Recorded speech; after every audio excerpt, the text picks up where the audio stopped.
I am unlike most of my friends and students in that I think, was born a composer. My first conscious thoughts, I think, were about music and making my own music. And as a child, I loved playing with my little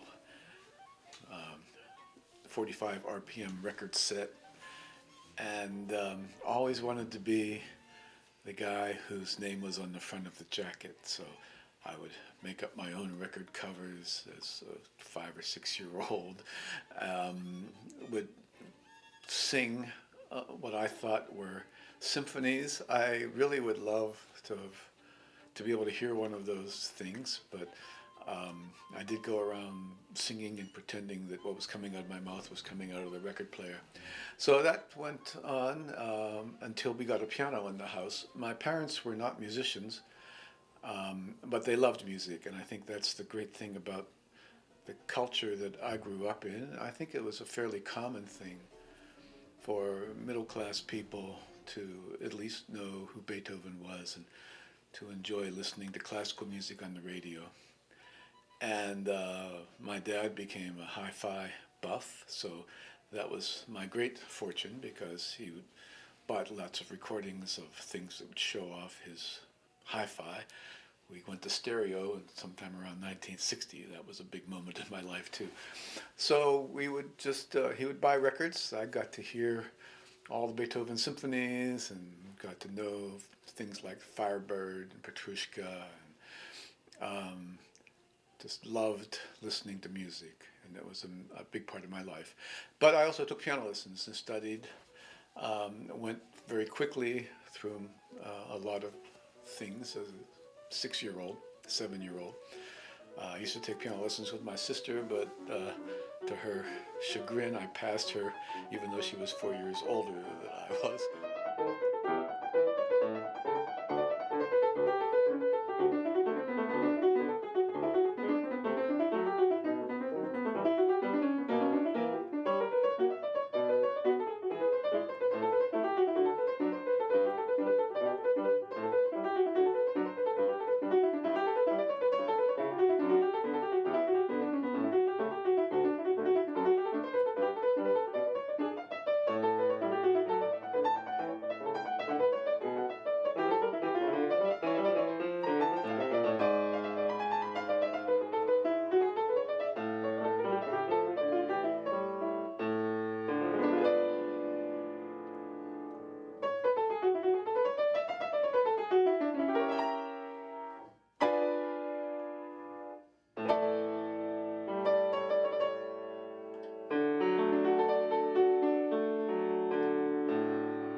I was raised Catholic and went to a Catholic school, and so a lot of my early devotion to music was tied to religious music.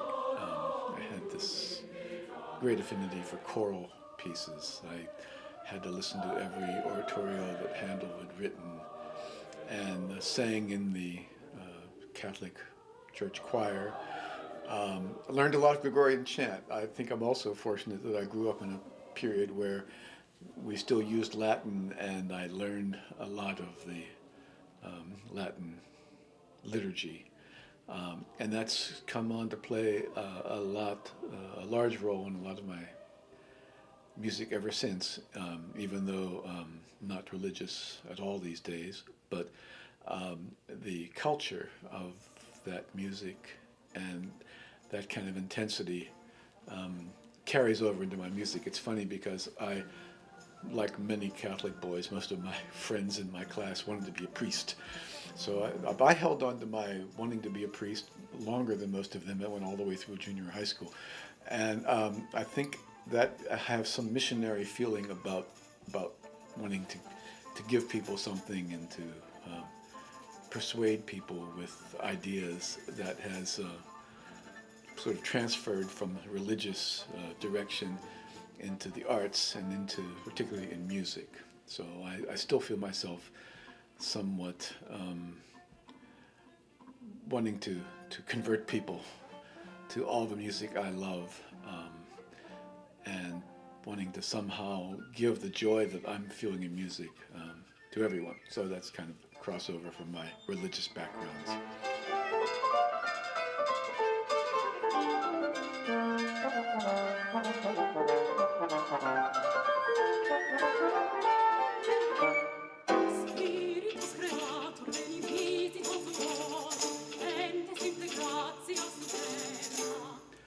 I think I was fortunate to grow up in Pittsburgh, Pennsylvania, which is a wonderful city, and it's just maybe the perfect size for someone who wants to have access to a lot of art readily. So I became familiar with the Pittsburgh Symphony by the time I remember, like in third grade, going to Pittsburgh Symphony concerts and coming home and wanting to find out more about the bass clarinet that I had seen. One big moment in my life was the Mozart bicentennial. He was born in 1756, and in 1956, Columbia Record Albums came out with a record of rehearsal, Bruno Walter conducting the Mozart Linz Symphony. And it came with a score. So as a third grader, I was able to look at this score and listen to Bruno Walter rehearsing the Columbia Orchestra. Actually, I found out that that was violating union rules and it never should have gotten out. But I was able to really get very close to the way an orchestra can work from that at a pretty early age. I started thinking about writing symphonies even at that point. But as I said before, my main interest was choral music. Even though as a pianist, I was making great progress as a pianist, but I didn't really have that much interest in instrumental music. It was choral music, writing for, particularly when I went to high school. Our Baldwin High School in Pittsburgh had one of the best choral programs in the state. And at that point, all of the girls in their choir robes were incredibly beautiful, so I had to be attached to that world. And so I was very interested in writing music for that choir. I had also, on the other side, on the piano side, tremendous luck to run into a piano teacher. His name is Ferguson Webster. His brother was a fairly well-known pianist, concert pianist, taught at Juilliard, Beveridge Webster. So Beveridge and Ferguson were sort of Pittsburgh piano stars. But the great thing about this piano teacher was that he taught not so much polishing everything, but actually learning a lot of music. So I, throughout my studies with him, 6 years from junior high school through college, studied a good bit of the well-tempered clavier, all the Bach French suites, English suites, inventions, sinfonias, about 10 Haydn sonatas and 10 Beethoven sonatas, Mozart sonatas, Mozart concertos, Beethoven concertos. But he also, and a lot of Romantic literature, of course, but he also, in the 50s, was very aware of the 20th century music, the great pieces. So I was studying things like the Berg Piano Sonata, which was a major influence in my life in high school, memorizing that piece and playing it over and over again, trying to impress the girls in high school with how I could play this crazy piece. So those kind of things had a big impact. I was able to win a competition to play a Mozart concerto with the Pittsburgh Symphony and when I was in 10th grade. So I had that great opportunities. And also when I would go out to study with my piano teacher, he lived in Squirrel Hill, a part of town which was the cultural center and which housed the Carnegie Library, the main Carnegie Museum and Library in Pittsburgh, which is, and by the way, it is Carnegie. Pittsburghers know that. But at this library, they had a tremendous collection of recordings and scores. And so my weekly drill would be to go to my piano lesson and then go to Carnegie Library and check out a bunch of scores, check out the latest recording of a Handel oratorio or some Bach cantata. Much to my piano teacher's chagrin, I was not listening to a lot of piano music, But I think that helped to have the two things going in different directions. So that was a tremendous time of growth and creation for me, and wrote some choral pieces in high school that I'm still very proud of, still get performed. Uh, Wrote a couple piano pieces that I'm still kind of fond of. So at that point, graduating from high school, had to decide where to go from there. Of course, my wonderful piano teacher, Ferguson Webster, didn't want me to leave him and was trying to work out some way to continue studying with him. But I had a great scholarship offer from the local Pittsburgh College, Duquesne University, which had a very good music program and a wonderful composition teacher, Joseph Wilcox Jenkins, who then became my mentor for my 4 years of undergraduate study at Duquesne University. And there I wrote a lot of instrumental music, string quartets, woodwind trios, orchestra pieces, songs, and was very filled with lots of great musicians. I also met my wife there. I wrote some songs for her. It was interesting that and one of my friends at Duquesne was David Liptak, who has been the chair of the Eastman School of Music. So at one point, as little known perhaps as Duquesne University Music School might be, at one point in history, the chair of the Indiana University Composition Department and the Eastman School of Music Composition Department were both graduates of the composition program at Duquesne. After graduating from Duquesne University with my Bachelor of Music in 1969, that was the period of the Vietnam War and the end of the 60s, and a real crazy period in our country, perhaps in the world at large. And a troubling period for a young man trying to determine how to choose what to do with your life, because if I chose graduate school over looking for some sort of employment that might have given me a deferment, I was in the pecking order to be drafted. So I had pretty much made up my mind I was going to just go ahead and take a little job at Hart College that was offered to me that I could actually use as a deferment teaching job. But the Eastman School of Music in Rochester, New York, offered me what they called a National Defense Education Act scholarship. And that paid for all of my graduate study as well as a stipend on top of that. So I took my new wife. We got married just as soon as we both graduated from high school. Convinced her to turn down the sweet job that she had lined up in Hartford and to move to snowy, cold Rochester to spend 3 years studying at the Eastman School of Music. And that, of course, maybe is the most important, most intense study of composition in my life. Continued as my piano studies there,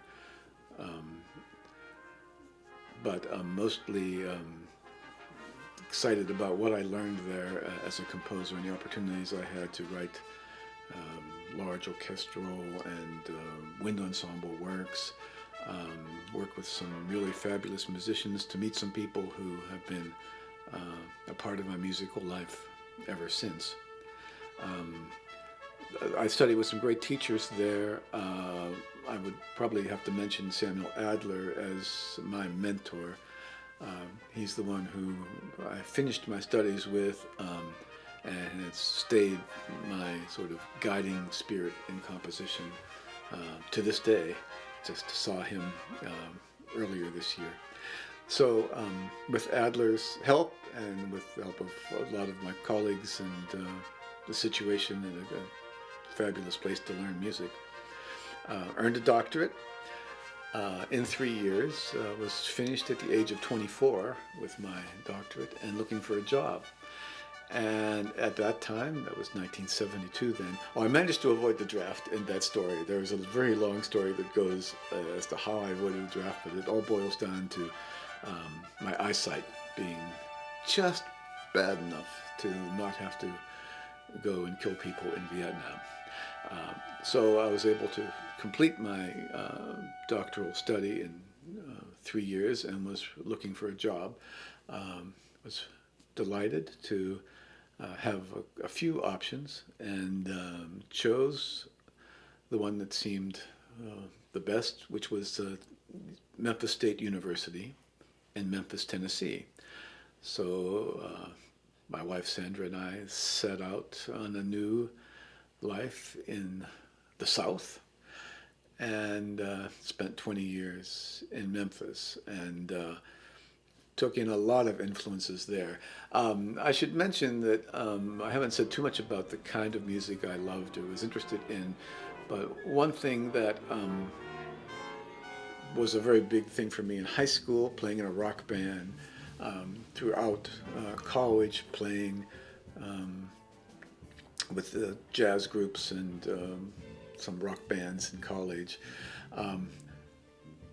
was the music of the Beatles especially. I loved all pop music, and I always wanted to figure out some way to include the music, that music that I love, along with the Bach and the Bartok and the Stravinsky, that was major influence in my classical art music language. So all the time in my life, I've always been writing sort of rock and roll oriented music. One of my experiences at Eastman was winning the Hanson Prize for a piano concerto that I wrote. Howard Hanson, famous American composer, was still very influential, though not on the faculty at Eastman at that time. And every year he would choose a piece from our orchestral reading sessions to program on his American Music Festival. He wouldn't choose it, the faculty would choose it, but he had veto power, and when he heard that the faculty had chosen this piece that had rock and roll in it, he vetoed it. So one of my glorious moments that was to come, having my piece performed, was scuttled by the fact that I just had a little too much rock and roll in my blood.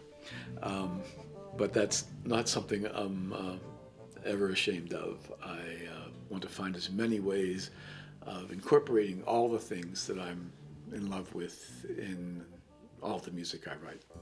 Taking a new job at Memphis was living as far away from home as I'd ever been, in a very different kind of culture. And I think that's a very enriching experience. And there were many, many fine things at Memphis.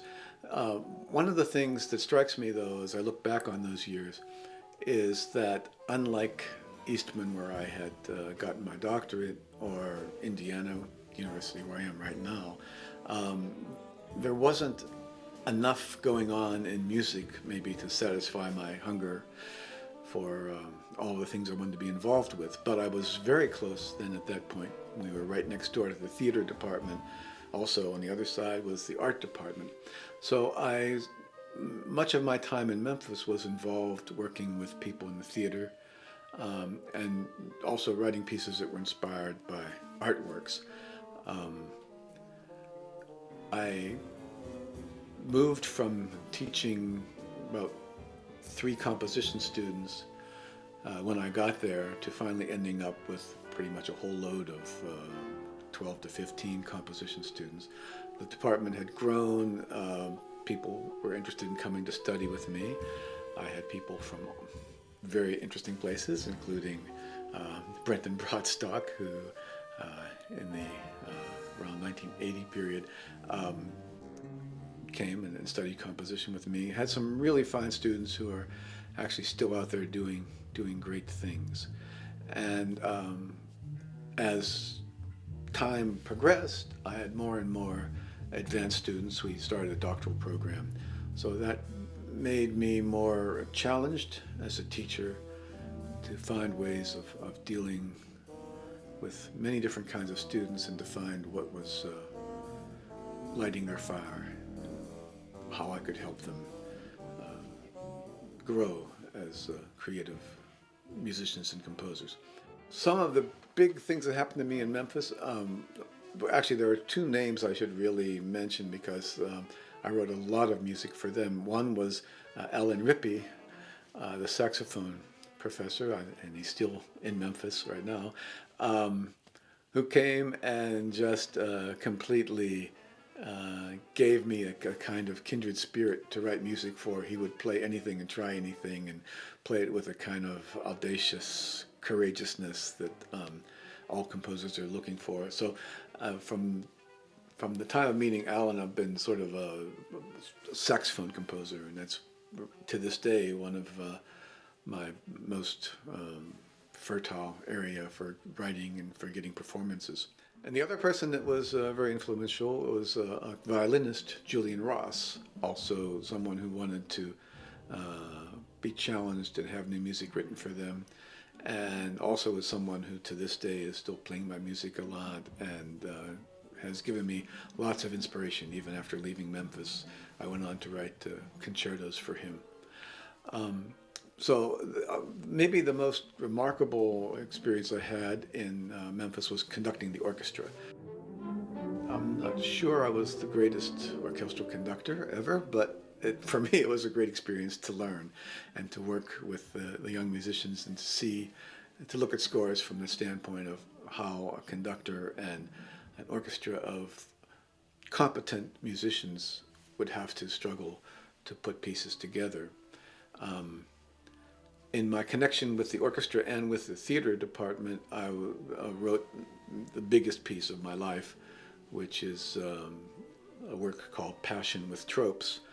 And that was designed to bring together all of my Catholic leanings, my love of voice, my love of theater, my love of choral music, and deep thoughts about what religion means to life when it's viewed in a secular way.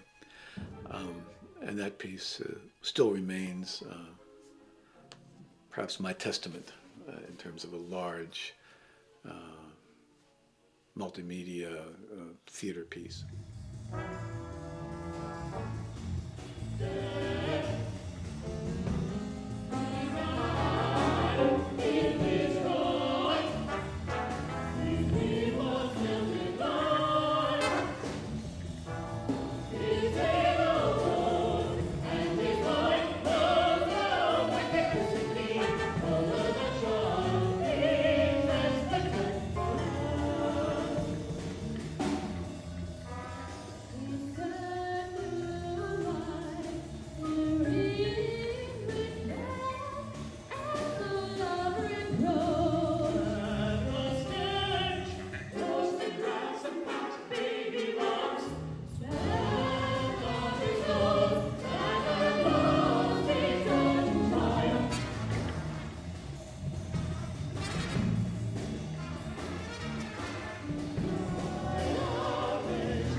There are a couple of important things about what I did at Memphis State that I haven't mentioned so far.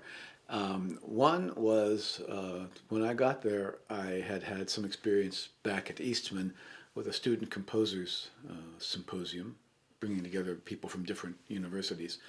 And I thought perhaps in that part of the country, it would be a good idea to have some sort of regional composers enclave.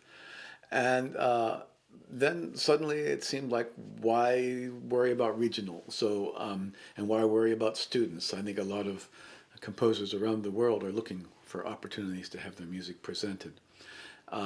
So in 1974, I began at Memphis State University a new music festival. At that point, there weren't so many of those kind of things. So it was a fantastic opportunity for a lot of composers to come I had a tremendous appetite for looking at music. I still do. I love um, examining, reviewing scores, and choosing pieces and seeing how I could bring them to life. So we would do something like 100 pieces every year, bringing in composers. I got to perform a lot of them with the composers. It became sort of a well-known national event, and that's certainly one way that I got familiar with the guest composers we would bring in.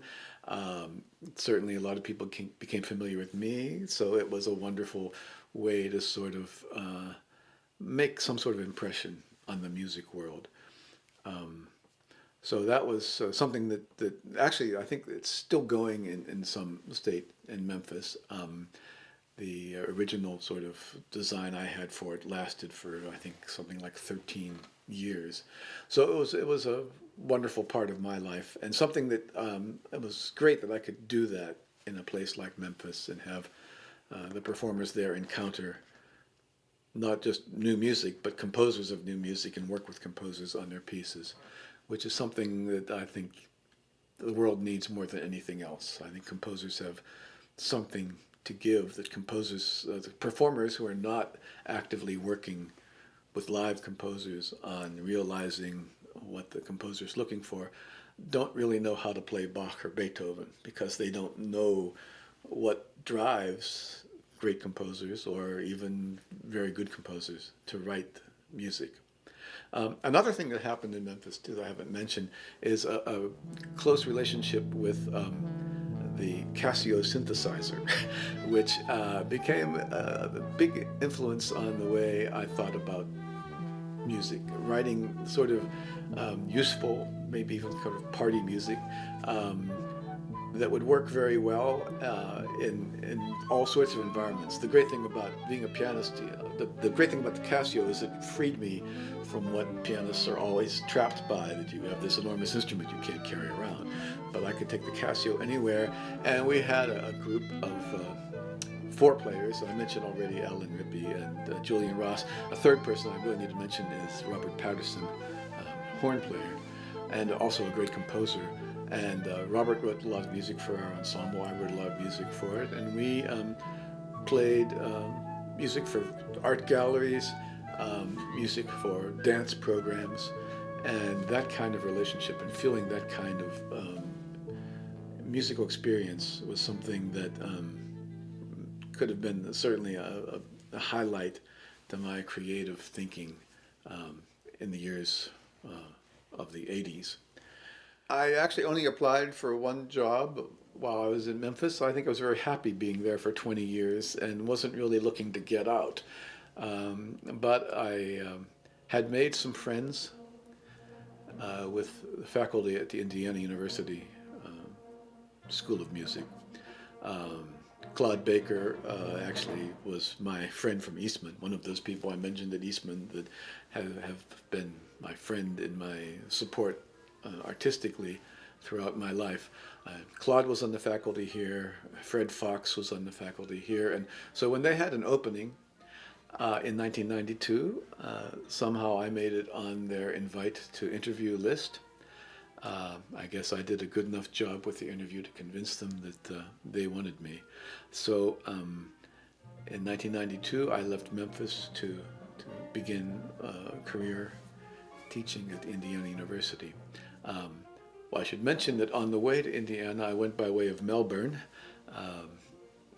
It was a great transition because teaching at the University of Melbourne, thanks to Brenton Broadstock and the McGeorge Fellowship offered by Melbourne University, I was able to have an experience in a different kind of world, maybe a little more intense kind of world than what I had in Memphis, and sort of set me up for my experience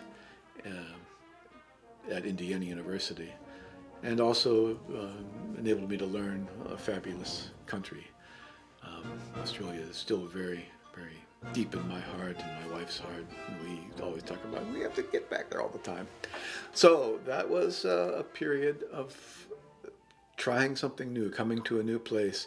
And The first thing I noticed about being here was the quality of the students was so outstanding, but also the respect that the students had and the eagerness the students had to learn something from you. Um, it's a kind of conundrum, I think, that you might think that the better students are, the less respect they might have for you because they themselves are possibly writing better music than you could write. But it's quite the opposite. It seems the better students are the ones who take the most from what a professor has to offer. And that's been a consistent delight to me. I've been here almost 24 years teaching at Indiana. And that entire period has just been marked with years and years and years of daily seeing brilliant young people coming in and showing me their ideas, and my trying to somehow impart some of the things I've learned about getting the most out of yourself as a composer to them. As I hope most of the world knows, the Indiana University School of Music, now known as the Jacobs School of Music, is one of the largest and highest level conservatories in the world. So being in a place that has 5 orchestras,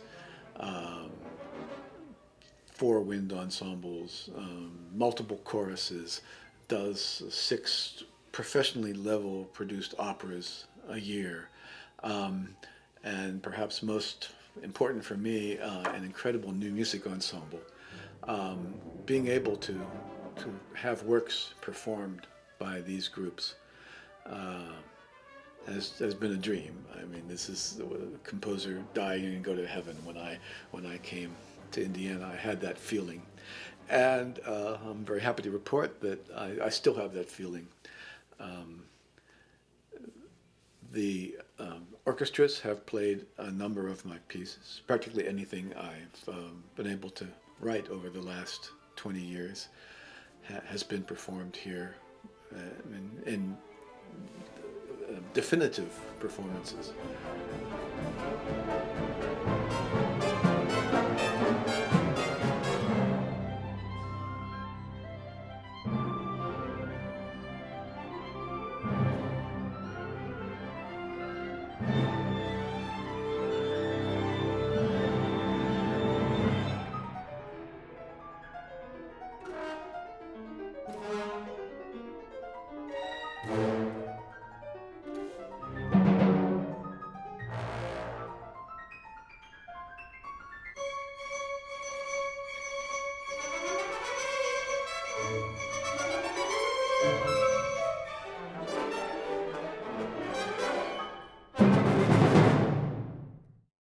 Choral writing has been wonderfully supported here and continues to get better and better all the time. It's at a peak right now that I think is beyond belief how good the level of our best choruses are. So I've had lots of cushions and chance to work with them. My biggest maybe memories are the larger kind of events. So writing a full scale ballet to Flaubert's Madame Bovary.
most exciting things I've worked with is taking this piece that was conceived in Memphis with the theater and actually bridging some of the gaps I felt in my life here with the theater department to construct what is called an immersive theater approach to producing that piece.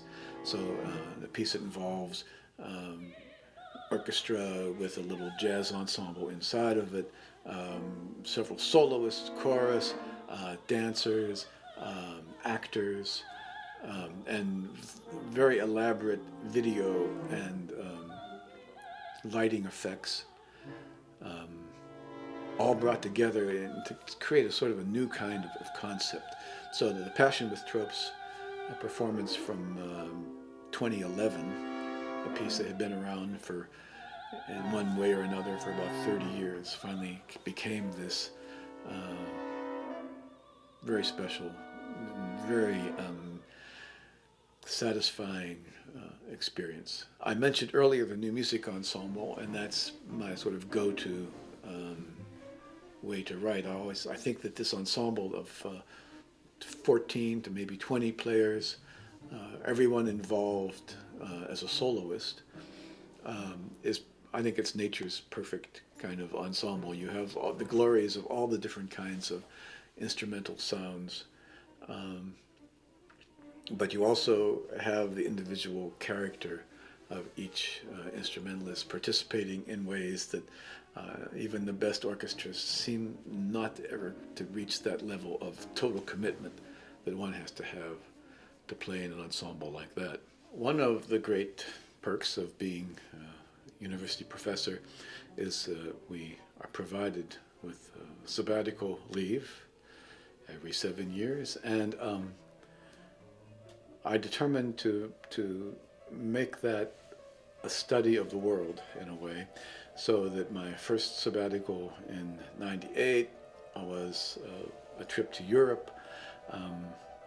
Being from Indiana University is a great calling card to allow yourself the opportunity to visit many conservatories throughout the continent and catch up with friends who have been hired there. So in '98, went through Europe doing concerts and lectures. In 2005, my next sabbatical, we decided to use Asia as our destination point. Again, based on many of the connections I have through the university, I was able to have tremendous relationships with composers and university faculty throughout Asia, Japan, China, Korea, Taiwan, even ended up in Thailand.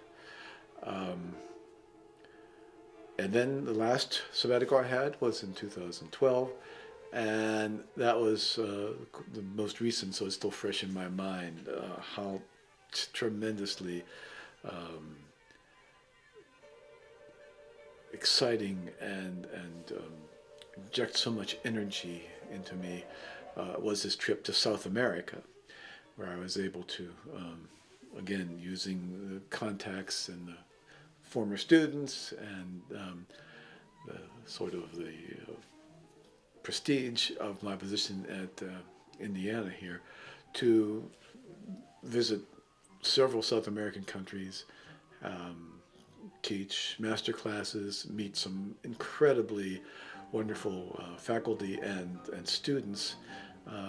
Just so impressed with the energy and the musicality and joyfulness that pervades the whole continent of South America.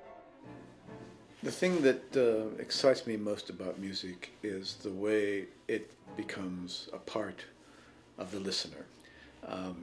I've been reading a lot of new research on how the brain processes the musical experience, what things come into play as a listener is listening to music, and it's so important to understand that the role music plays in forming the growth and structure of the brain, and how, as composers, I think we have an obligation to be considering that that we are actually creating the kinds of minds that our listeners are carrying around with them. And so we have to ask ourselves, what is it that we really want to contribute to the way people look at the world? So I'm not interested in just creating a pleasant experience for a listener. It has to be an experience that they will need to remember and want to remember. Because I think that there's something about the way that music works that no other art form invokes, that to even enjoy a phrase of music, your memory has to be engaged. You've got to be comparing things that are happening now with things that happened seconds ago and things that will happen seconds in the future, and that can carry on in large forms over minutes and hours. And this kind of thought process that the music involves is so critical to developing the ability to embrace and deal with the issues that we all have to experience as human beings. So, to translate that into actual musical materials, I'm always looking for musical materials that can have the capacity of being absorbed and sink into the listener. I do want them to walk away singing the tune. And I'm not ashamed to say that as a composer. But I know there's a lot more that I want to give them just a tune they walk away whistling. So it's trying to find a way to use those materials, other materials which capture their attention, which has some sort of significance, and especially have some sort of memorability, and to structure those things in ways that reward the listener for paying attention. So my hope is that I can create musical structures that are engaging and memorable and rewarding for the listener, and reward those kinds of creativity in their own mind, not just showing how creative a composer can be and what kind of sounds can I come up to impress you with my creativity, but how can I invoke your creativity as a listener? And I think I'm doing that if I can do it in ways that allow you to respond to the relationships you see and characters that you experience. And by my way of thinking, all the great music that I love, I spend a lot of time in the world of Bach. It's become a sort of my chosen discipline at the piano to practice and memorize a lot of Bach's Well-Tempered and think about how those things are put together and play them in different keys and examining the kind of repetition processes that go on. Because I think that's very meaningful for me as a composer to understand that there is Bach in all of his music, thinking about how I'm going to see things and respond to things creatively that he so richly put in his music. So that's what I value. That's what I want to capture. That's what I want to always be looking for as I listen to different kinds of music, different kinds of techniques that composers can use to put music together. The value of anything that, to me, as a composer, in anything I detect, any kind of technique someone shows me, any kind of sound that I can impart, those things are only valuable to me in to the extent that I can actually use them to allow a performer to get more involved in understanding my thought processes, my creative intention, and then the performer can project that into the brain of the listener, and music takes place in that brain. That's what I think I'm writing for. That's what I'm trying to get my students to think about all the time as they compose. I do think it's important for a composer to think about who they are and what they are contributing to the world and where their sort of language sits in the overall scheme of things. I've tried to think about myself as how could I say, who am I? One glib way I've thought of myself is I'm a post-Gershwin composer. I think Gershwin is an example of a composer who took jazz and pop elements, but constructed classical works that I think are still valid or still meaningful. I want to go way beyond that. I want to go way beyond what Bernstein maybe did, what Copland did. But it's still thinking about composers whose language have somehow tried to embrace what they know of the state of the technique of the art at the time they are living, but also want to get deep into the roots of the listener's conscious culture and musical experience. So generally that means basically I will steal any kind of technique I can find. So I'm very happy with using avant-garde techniques in terms of freer notation, or in terms of extended techniques on the instruments, in terms of creating sound masses and colors that will be striking to the listener. But at the same time, I don't want this listener to walk away with only that experience. I also want them to walk away with something tangible and solid and concrete. And much of that in my world comes from my American experience, from the American songbook and the great songs and pop music that I've become familiar with. And so I think combining all these things together is not an easy thing to do. It's not a facile kind of cheesy bringing things together in a haphazard way. It means a deep kind of processing, a deep kind of response, an analysis of all of the materials that a composer chooses to use, and an assembling of them in ways that allow them to resonate against each other in a way that is very deep and will continue to be meaningful once the little blush of hearing odd things put together might pass. I have a great belief in the importance of composition. I think composers are the most significant musicians around. Being a pianist and a performer, I have heard a lot of sympathize with the other side of that argument, but I really think that composers, at least as far as Western art music is concerned, are the past and the present and the future of music. And being able to deal with young composers as they struggle with the issues of how to create something is a constant source of engagement and joy for me, and certainly a stimulation to my own thinking as I go about my own pieces. My approach to teaching composition is to try to give the young composers as many different ways of thinking about issues that composers face, so that they can deal with problems in a multifaceted way.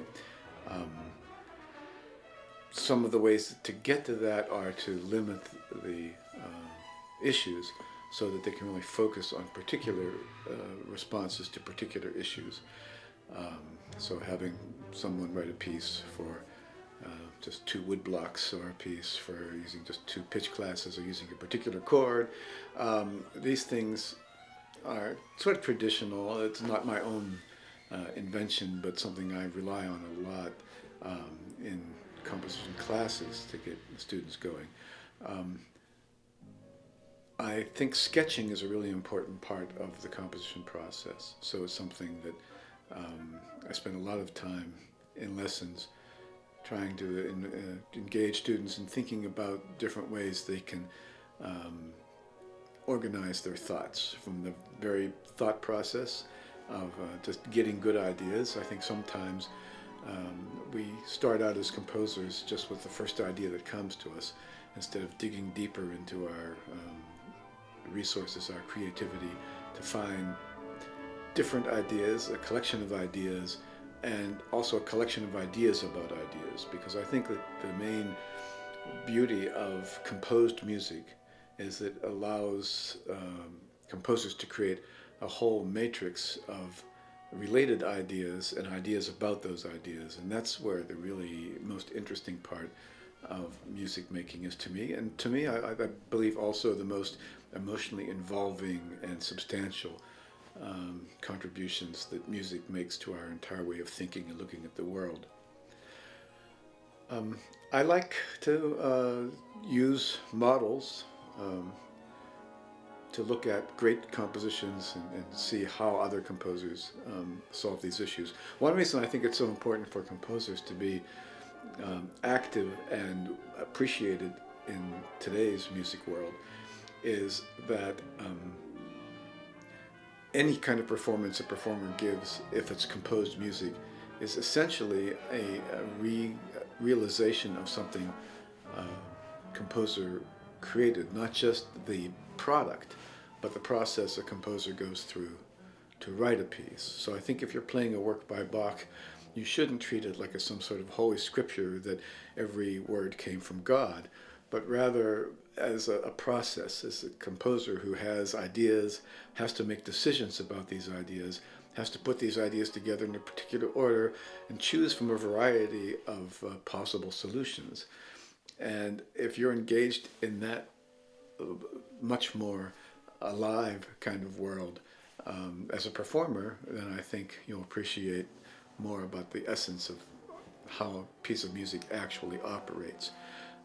So I've spent a lot of my time studying Bach and using Bach as a sort of a reference point for what kinds of techniques composers, even using today's styles and attitudes, can still involve in their music.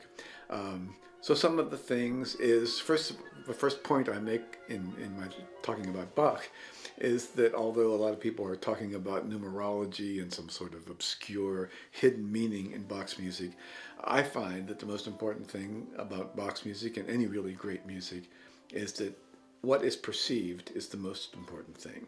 That the composer is actually very much aware of a human listening process and builds their structures and their ideas and even creates their material in terms of what is going to be something a listener can hang on to, appreciate, recognize, and eventually be emotionally involved in, take delight in, carry around with them as they lead their lives.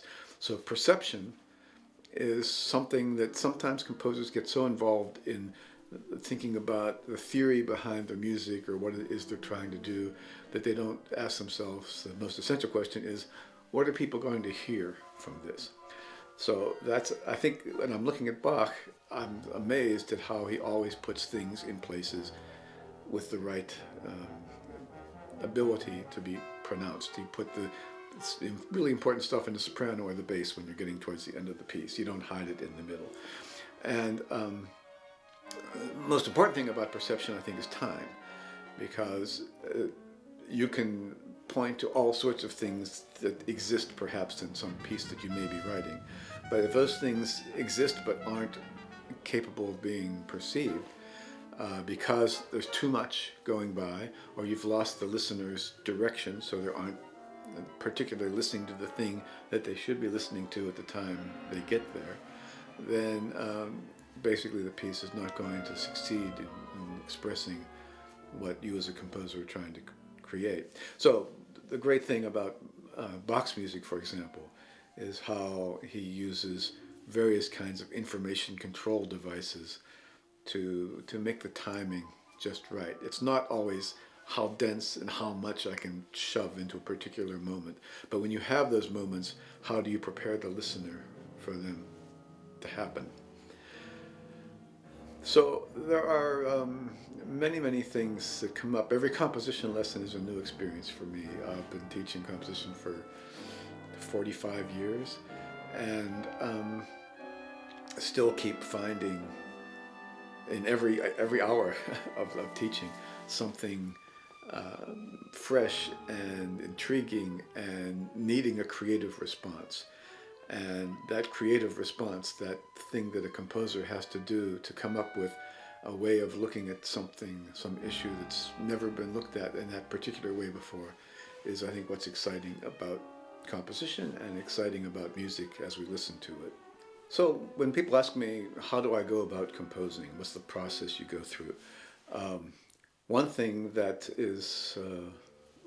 needs to be recognized is you don't just become a composer when you start writing this particular piece, but you're a composer throughout your life. So every little experience I have, I try to think of it as a composer would think of it. So if I see a beautiful sunset, if I watch a great play, all of those are recorded as ideas that can become part of the next piece. The difference between a professional composer and the average person may be that I am intent on remembering those things and recording them and making sketches, making some sort of commitment to paper of things that seem interesting to me. One of the things I have is a list of titles. Titles kind of inspire me. So every time I hear an interesting phrase, a couple of words that come together in a fascinating way, I'll record that. I'll write it down. So I have a list of like 300 titles. Most of them are a little too silly maybe to use in pieces, but they really do inform me. And if you look at a list of my compositions, you'll see that they're hopefully the titles are somewhat amusing or intriguing. So also musical material. I think we need to have sketchbooks. I have collected my music in lots of different ways. Traditionally, I always kind of had a little notebook of keeping ideas written down. Still have some of that. But I've been more involved lately in going to a sequencer program. And every time I have a great tune, something, some idea, some chord progression, some gesture that I think might be useful sometime in my life, I'll go to the MIDI keyboard and play that into my digital performer program. And I have a list of maybe 200 little snippets of material like that much of it comes to the surface in pieces 10 years, 15 years down the road from when they were first input into that collection. Also, I sometimes like to just record myself playing the piano. It's a different thing entirely than when you're putting something into a MIDI sequencer. Or singing little things into my iPhone and recording those. So when I'm starting on a piece, I usually have this collection of ideas that I look at in relationship to the piece I'm going to be writing. The piece I'm about 80% of the way through, as I'm talking right now, is a work for a quintet, mixed instrumental quintet of flute, clarinet, violin, cello, and piano. So I'm looking for ideas that I think would work well in that medium. And then finding material from my collection, from my list of thoughts about things I've always wanted pieces to do. We'll start collating those. And then taking the 2 or 3 most substantial ones from that collection and spend a lot of time then spinning out material. So my belief about composing is that it's like putting together a documentary film, perhaps, that you get lots of material, you get 200 hours of footage, and then you try to put it into a 10-minute piece, figuring about the best possibilities, the best, most potential elements to bring together, and particularly how they relate to each other. So it's a long process of looking at lots of different material in different lights and saying, what if I start with this? What if I end with this? Is this a good thing to do in the middle? So I'm very unsure about how composers begin with measure one, write a fully orchestrated measure one, and keep writing fully orchestrated measures until they get to the end of the piece. That seems like an impossible way of organizing thoughts to me, although composers have written some really good pieces that way. My way of thinking about composition is that it's a construction, it's a design, it's a thing you have to build, and you build it with materials, and then you decide how your materials are going to relate to each other and construct it that way. And that's, again, going back to the works of Bach. I think Bach actually thought that way. There's things that he couldn't possibly have done if he hadn't organized all that material ahead of time. So I've been composing a long time, but I've continually rejuvenated by the thoughts of all the things that still need to be done. I think we as composers have a big obligation to do something for our society and try to figure out what our particular talents can contribute in special ways. So I am always asking myself, am I really writing the kind of music that is going to have the impact that I'd like it to have? I really think that perhaps we're not creating the best quality of art music, of composed music, that we're capable of doing. Certain things get in our way. Sometimes the marketing of music, how people listen to pieces, how it gets out there, has gotten in the road of the music itself. And we basically need to be conscious of how we can write music that will in itself be the marketing. It'll be so good, have so much quality to it that inevitably it's going to be appreciated and loved. So, but one has to consider what things we're not seeing that we would like to see more of. I feel that perhaps too much of the music today has a lot of surface flash to it, but not enough substance beneath that flash. And we have to find ways of having the surface appeal that I think all great music has, but beneath that surface have great substance. And how we can incorporate different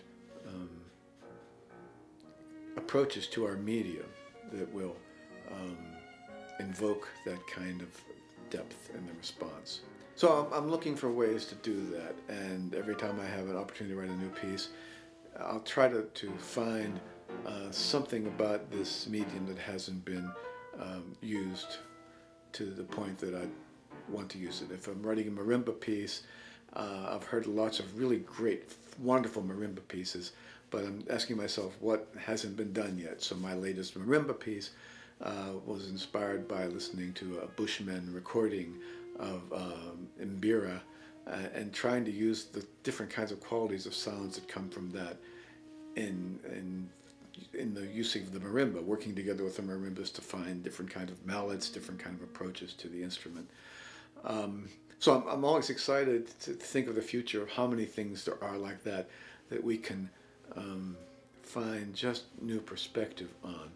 I'm most interested, and hopefully I'll have some more opportunity to do that, in working with music theater pieces, because I think that's the area where there is the opportunity to reach the largest kind of audience. People can really understand what's going on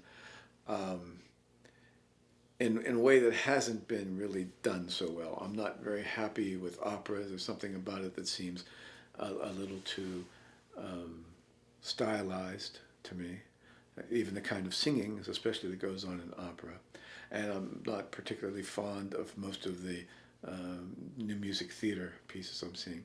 So my project right now is to keep working on what I've been doing with a version of Romeo and Juliet that is tailored for singing actors. So spending a lot of my time these days working on finding the appropriate kind of sound for that. It has been done with piano and voices.